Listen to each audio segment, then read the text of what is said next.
ko'pchilik tadbirkorlarimiz, ya'ni soliq tekshiruviga uchrab qolgan tadbirkorlarga maslahatim bor. Ya'ni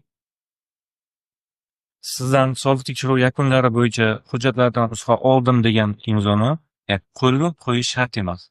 Bu bo'yicha ular agar bosh topsa da'vo mavjud ketishlari mumkin.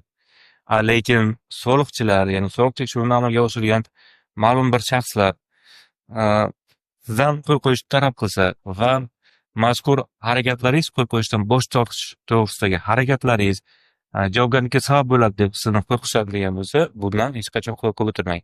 Sababi, qo'l qo'ymang deyishim sababi, aynan sudda sizni ishingiz ko'rilayotganda e'tiroz bildirmagansan degan vaj asosni sudga aytolmaysiz sizga. Mana shunday holda siz ishda ko'proq chiqishingiz mumkin. Agar bir nusxa oldim degan bo'lsangiz, u paytda e'tiroz bildirmagansan shu paytgacha deb sizni e'tirozlaringiz inobatga olinmay qolish ehtimoli kuchliroq bo'ladi. Ya'ni bu protsessual harakatlar bilan bog'liq.